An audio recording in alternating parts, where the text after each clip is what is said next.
Ashish, it's a true delight to be talking to you, and well, I had not met you earlier, but the last 1 hour, 1.5 hour that we've spent, it looks like I know you for a decade, if not more, and very excited to kind of delve into something very close to both our hearts, which is about decoding real estate, figuring out what's happening in the country, so that our a lot of people can take value from this conversation. And it's very good to be talking to a young entrepreneur who's doing a lot of good work in the real estate sector. So a big welcome. And because we are right now sitting in Noida, my first question is, I'm hearing a lot of this buzz about a bubble being created in NCR. And I really want to know it from the horse's mouth, because you're right there operating here. What is your view? First of all, very kind of you to be giving me time, and yes, you're right, the conversation was beautiful, touch wood. It inspired me for a lot many things to do in the future as well. Coming straight to the point, when people say there is a bubble, I absolutely do not agree that it is a bubble. Yes, the prices rose very fast, but if you see, it's a cycle. Every 10 years, this honeymoon period of residential real estate, as I say, it comes, where the prices escalate very fast, but they do not decrease after that, they stabilize. So what I see, the price is not coming down, because all the stakeholders that you see in Noida, all the developers that you see in Noida are strong. In fact, across Delhi NCR, with God's grace, they are very, very strong. So they have the holding capacity, no one will be reducing their prices. But yes, what I see in the next decade, prices not going a lot up, they will stabilize to where they are. What developers will do is come out with good schemes, like a 30% now and a 70% on the offer of possession. Okay, just one question coming back on the pricing. Can you help me understand how the pricing has moved in the last couple of decades, and how do you see, how can you validate what you are talking about pricing right now? How the real estate prices, how have you monitored them for people to understand how the prices in residential real estate move? And I would also want to know, why did you say that the honeymoon of residential real estate is kind of over? Because I didn't know that there was a honeymoon going on. Oh yes, it was every 10 years, as I said, this cycle comes. Last time it came was 2010, and where the prices suddenly almost double in residential real estate, and then they stabilized, they never decreased from there, but for almost a decade they were stagnant, and suddenly post COVID, yes, the honeymoon period for the real estate started, and the prices mostly in the residential real estate as an average have tripled, especially in Noida. Rest of the parts not so much. So is it good that the prices have tripled, or is it not good for the industry? Industry is not very keen on the prices rising very sharply, because what the industry likes is that the prices rise steadily, because then over a decade people can enjoy returns steadily, but that is commercial real estate for you. But as I understand, I was quite intrigued, and I figured out that majority of your development is in commercial real estate and not in residential real estate. So what have you been able to achieve in commercial real estate, and why did you never venture into residential real estate? If I can understand this, because most of the top developers in the country, they have a very balanced portfolio between residential and commercial. So if earlier they were doing commercial, they started doing residential, or vice versa, or they built both. But the way I have been able to understand, I think 90% of your development, or if I may say 100% of your development, is commercial, because whatever you've done in residential is really super luxury or super elite. Absolutely true. See, what happens is most of the developers, as you said, were doing residential. I was very, very young. This is almost more than 2 decades ago. I was in Dubai, and I was having a stroll on the Sheikh Zayed Road, and I saw all these beautiful buildings, and I saw Burj Khalifa at that time, although was being completed. It was nearing completion at that time. And over the years, what I realized was, every city in the world, if you go to Paris, you go to the Eiffel, You go to Singapore, you go to the Marina Bay Sands, you go to Dubai, you definitely visit the Burj Khalifa. In fact, Kuala Lumpur got famous because of the Twin Towers. So no matter, and New York, let's talk about more than 100 years ago, Empire State Building. And still after 10 decades, after 100 years, that building stands as an example what made New York, New York. So what I had realized was not major or not, I couldn't at that time when we started this, no player was making a landmark building, a statement building that could get people to visit India. I'm a little patriotic, so I want the world to come to India and spend money. I want the world to come and see what India is, who we are, and what we can really do.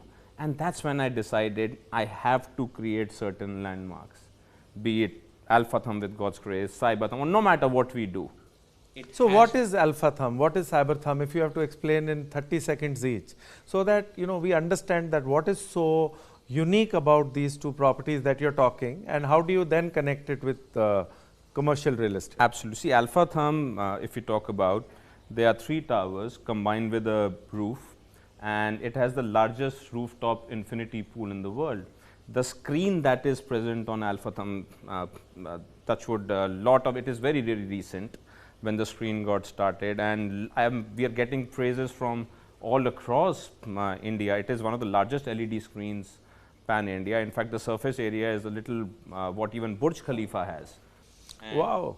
So I think people keep on talking about Dubai, and they say Dubai is obsessed and passionate about making the tallest and the largest, but I'm really intrigued and happy that you're saying that we have a screen which is bigger than Burj Khalifa, and we have the largest pool which is there in the world.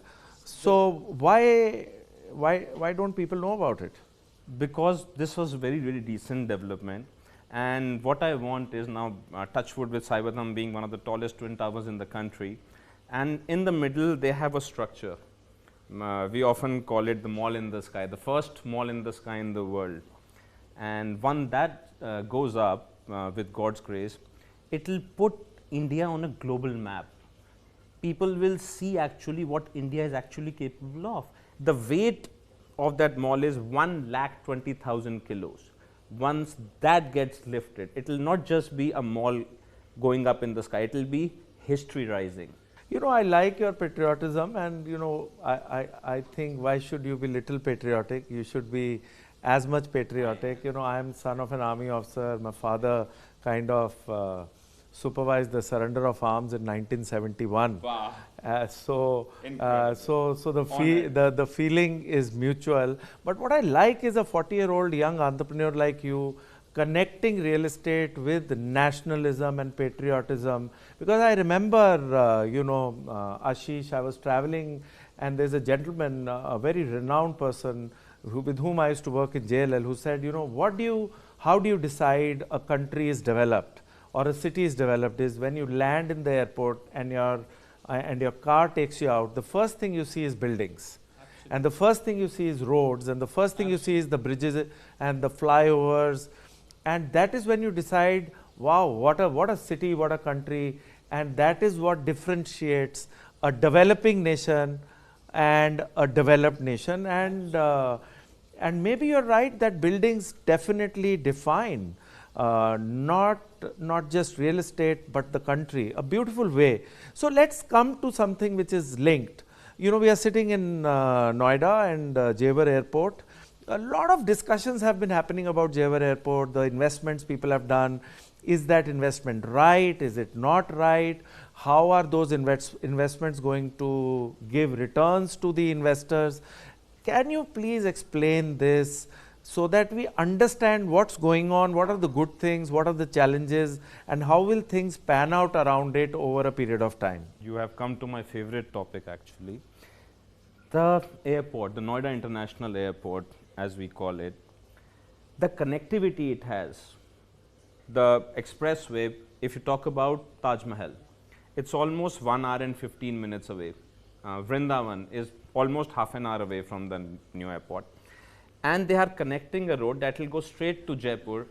Red light free, you will be in Jaipur city center via the Mumbai Expressway in almost 2.5 hours.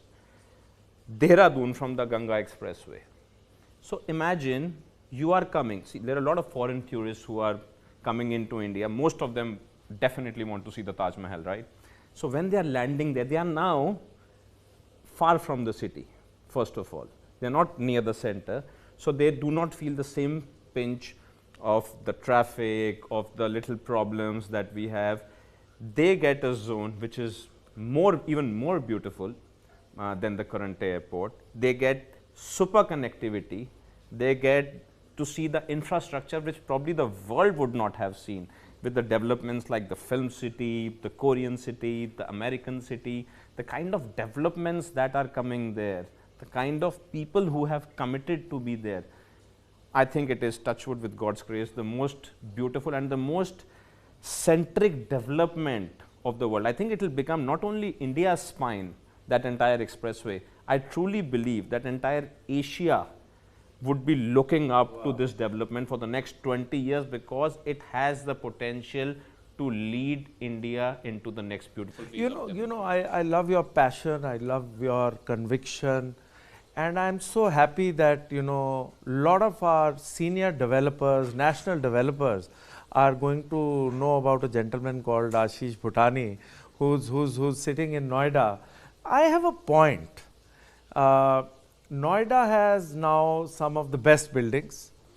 Noida definitely has a great infrastructure. Why in perception and even in the rate of growth, return, expansion, despite all the good work on infrastructure, real estate, airport coming in, why do cities like Gurgaon, Mumbai, Bangalore are perceived more advanced, or for a lack of a better word, are more developed than Noida real estate? What is it that Noida suffers in perception, Ashish? I'll answer your question very nicely. See, whenever you do something, whenever you're performing, you always save the best for the last, right? So Delhi NCR first experimented with different satellite cities, learnt everything and learned from all the mistakes they had done at various places, and put all the best in Noida. So Noida is relatively a very new satellite city compared to the other places. The way it has been planned, the infrastructure, the kind of people that are now coming in, the kind of beautiful and amazing developers that are now coming in, I see it as a global powerhouse. One day it will outshine anybody and everybody. See, Uttar Pradesh will be $1 trillion economy soon, and Noida, this place, Gautam Budh Nagar, is its financial capital, just like Mumbai is for India. So now when you see the two combined, proximity to Delhi, the proximity to Delhi of Noida is unbelievable. From central Delhi to sector 18, it takes 11 to 12 minutes when there is no traffic. Even in so why are prices appreciate more in Gurgaon than in Noida? Why is Gurgaon spoken more about than in Noida? Even if there are floods and there is more waterlogging in Gurgaon, and you have better infrastructure in Noida. So what is the reason that people are getting more attracted towards a Gurgaon vis-a-vis a Noida? They used to get attracted to Gurugram. See, what has happened was because of a lot of big corporates that had moved there in Gurugram, from American Expresses to KPMGs of the world, amazing corporates from all along the world. Now they have chosen this place as their home, particularly Infosys. They have just built a campus that is less than 1 kilometer from Alpha Thumb, from where we are sitting, and they are making almost, if I am not wrong, they'll be able to house 25,000 employees in there. TCS across the road is making a mega campus. To my knowledge, 70,000 people will be working out of there. Microsoft is now making a very huge campus. So just 3 of these combined, forget amazing other people that are coming in, of course all global giants are now coming in, 1 lakh fresh people coming in who are good families, employed. Imagine the scale at which Noida will grow. So Ashish, one more point, thank you so much, and it makes a lot of sense. But the point is, without taking names, Noida might have one or two really big names which are spoken about nationally. For that matter, Gurgaon also today only has one or two big names. But when you go to a market like Bangalore, you have 10 developers who are, maximum listed players are in Bangalore, they are in Mumbai, and the maximum price rise happened in NCR.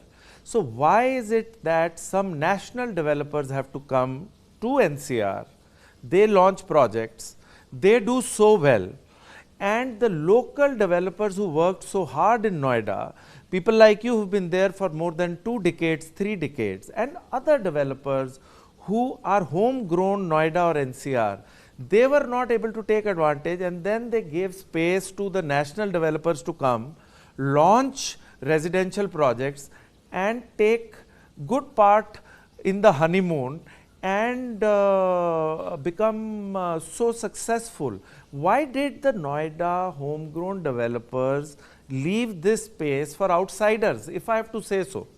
They did not leave any space. See, what happens is, it's a common understanding in the market that if somebody, a national player comes, they will take away your share. No, it does not happen. In fact, it enhances your share. When different players came to Noida, whatever turnover we had, it almost got tripled. Why? See, any investor and every investor does not want to invest in one particular developer. They want to spread their eggs, right? So if they're investing with us, they'll also invest with a X developer or a Y developer. Similarly, if a national player is coming, now they have their set of investors all along India.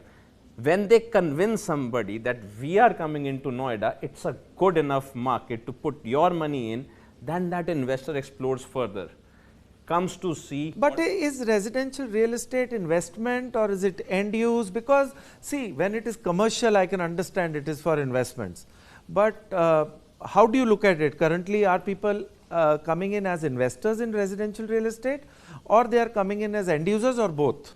To my knowledge, when a product gets launched, a project gets freshly launched, more than 95% people are pure investors who exit when the price rises, and then followed up, of course, by the end users, because end users want to come in after seeing the look, the feel, what the product will be, how the project is coming up. They wait, it's their hard-earned money.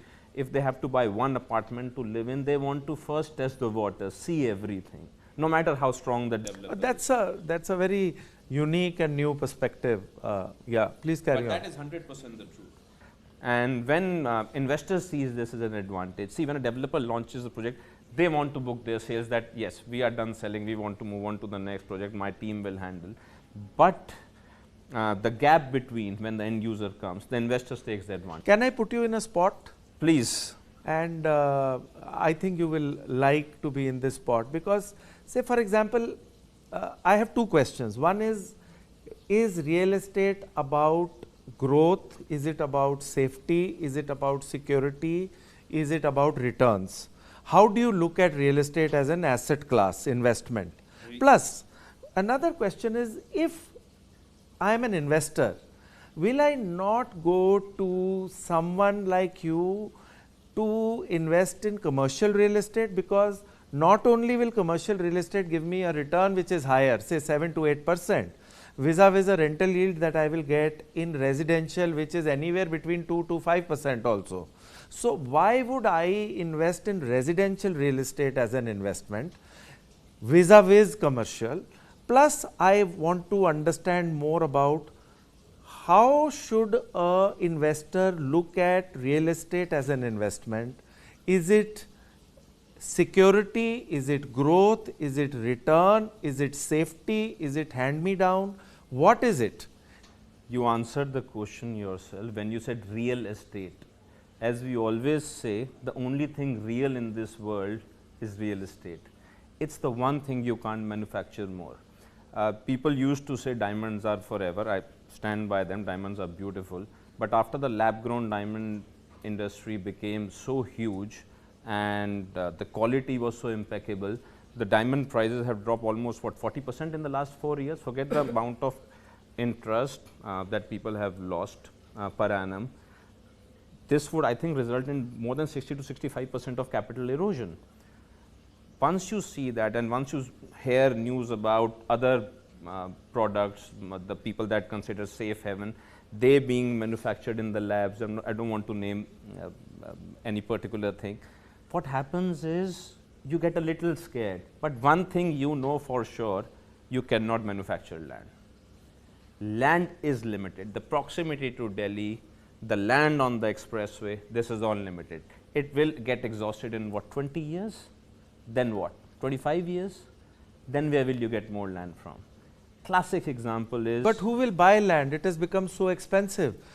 Who are the people, say, and you are making a comment that land will be there for 25, 30 years, which scares me, but maybe if not 25, 30 years, maybe okay, let's assume land is available even for the next century.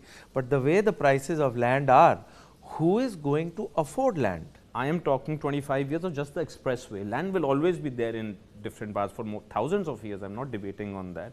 See, what happens is, this is where the developers come in. They buy the land, build a building and then sell apartments, sell office spaces, sell retail spaces, lease them out. That's how the developers make people's life easier. Okay, Mike, another question that I was thinking I will definitely talk to you, Ashish, is one of the important things is that in the last 2-3 years, luxury real estate has sold more than affordable real estate. For that matter, the growth in sales of luxury real estate has been higher than the growth in the sales of affordable real estate. Absolutely. So, absolute affordable real estate still would have sold more. But in terms of year-on-year growth, people have preferred luxury real estate more in terms of the sales growth. So, what is your view? Is this trend going to continue for the next say 3 to 4 years? And is affordable real estate or affordable residential housing going to rebound in tier 1, tier 2 cities or no? Because these two, I really want to know it from your perspective. See, affordable housing can never come back in Delhi NCR because the pricing of the lands are such, it is impossible to make affordable housing until the government intervenes. As for the luxury real estate, I'll just give a very small example. No matter who it is, no matter who we are, as an Indian, we always like to upgrade in life. So, the demand for luxury may get a little slow sometimes, but it will never fade away. Over a due course of time, no matter who it is, if they are buying affordable, one day they want to upgrade to luxury. And that trend will never slow down or become obsolete. Yes, for the next few years, I see it being stagnant. That is also the truth. But in the long run, definitely, luxury is there to stay. And affordable, see, I'll give a small example. China, almost 90% of the people have their own homes. Vis-a-vis you compare to India, we need 100 years and 30x of the developers there are to be able to achieve that. You know, we started with real estate and you were talking about patriotism. I certainly feel real estate today is amongst the largest employers in the country. Real estate today contributes amongst the top 3 industries to the economy, to the GDP. The country, as we said, or the cities, as we said, are known through real estate, its development, its infrastructure. I certainly feel that the kind of contribution real estate has done, and after the advent of RERA coming in, the confidence of the home buyer and the real estate investor that has come in real estate, I certainly feel that real estate will definitely become one of the industries that is going to play a critical role in growth of our country and in the transition and the transformation that is going to happen from a developing to a developed country, that is for sure. But the way things are, and as we were discussing about, my point is, how do you now look at one of the most important things we learned when we were getting into real estate was location. They said location, location, location. But as I look at it, the location is going away, away, away from the CBD, from the city. Malls are coming, residential is coming, office is coming, and till now things are getting developed, they are getting sold. So how is this trend going to kind of, what is your view on this trend, and what is your view on location? Will you buy something today if you get 100 acres, 100 kilometers away from Noida? Will you buy it? If you will buy it, why will you buy it? And what will you try and build there?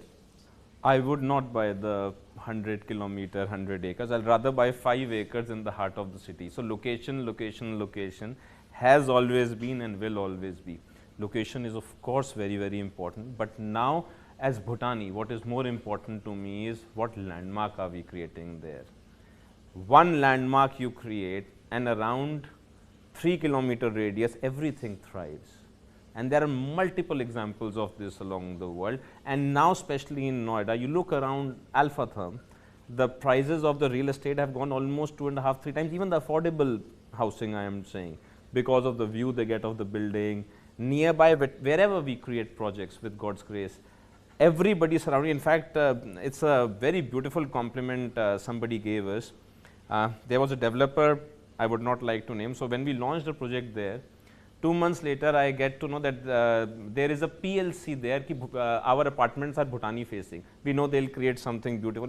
It was one of the best compliments I've gotten. No, but this is great. This is great, Ashish. But tell me, what about affordability? What about the common man? Where are they going to ever afford a new home? And how are we going to do what you just said China did, where 90% people own a home? So what happens to affordability? See, I'm not into affordable housing, but there are a lot of developers are, and I'm sure 80% of the developers would choose a 100-acre, 100-kilometer away, or maybe at 30 kilometers away, not 100 kilometers. See, with the beautiful connectivity the government has now given, from all the expressways, from the Noida International Airport, the entire Yamuna belt, the Ganga Expressway, Dehradun is hardly less than a couple of hours away. Everything is so interconnected. Why are you not in affordable? Do you think affordable doesn't have a market, or it doesn't have margins, or it doesn't make business sense? Because India is about Bharat. India is about the bigger, you know, one of my friends in media says we should do shows in Hindi and not in English, because Hindi has more reach. And Hindi is Bharat and Bharat is affordable. But here I am with one of the most upcoming developers of the country, making landmark buildings in north of India, who doesn't want to do affordable. It's not that I don't want to do affordable. I would love to do affordable if nobody else was doing it. There are a lot of people now doing affordable, but the kind of buildings we are doing, there is, in my knowledge, there is nobody else who's even attempting to do buildings like these that can make India proud. Because now, to come to your question, affordable housing financially makes much more sense than to make landmark buildings. Because it's a very common joke that is there in real estate. Burj Khalifa and address are opposite each other, and the price of address is more than Burj Khalifa per square feet. And they say why? Because they say address has a Burj Khalifa view, the Burj Khalifa does not have that kind of a view. So the kind of buildings we make, yes, people around make more money, but yes, we make the country a little more proud every time we deliver a building. Great. I think, you know, Ashish, it was very good talking to you, and we've been able to understand a lot about not just what you do, your group does, but how Noida, how the overall real estate market is doing, what is the difference between commercial and residential. My only parting question to you is that will you ever come into integrated townships? What is your view on integrated townships? Because this is something which is a very upcoming trend and consumers prefer it, and I am surprised you did not speak about it. And what data shows is that if you have a residential society in an integrated township, the price of that residential society is higher than the price of a standalone residential building, and the rental yield of that particular society is more than the rental yield of a residential building, which might not be part of an integrated township. And with the prices of land, it gives you an opportunity to buy a larger piece of land and create something which has hospitality, commercial, residential, a school, a hotel, so on and so forth. I'm really sorry I didn't talk about it. I 100% agree with your point, and to prove it, yes, we are already doing 2 such townships, one in Noida and one the government has been very kind to let us do a film city. It's the Bayview Bhutani International Film City, and it will be one of the most beautiful integrated townships of the North India, where everything from all filming institutes to studio, the largest studio in the world, the first aqua studio in the world, everything comes to life together. And the kind of hospitality, the infrastructure that the government has already provided, and it will literally be the aerocity of the new airport, less than 5 minutes away, direct on the main expressway. I think it will be one of the most beautiful projects of the country. Actually, I was surprised you didn't talk about it, and that is why I wanted to bring it before we get to a close of this discussion. Thank you so much. Pleasure. It was a pleasure Pleasure to talk to you, and looking forward to many more such conversations.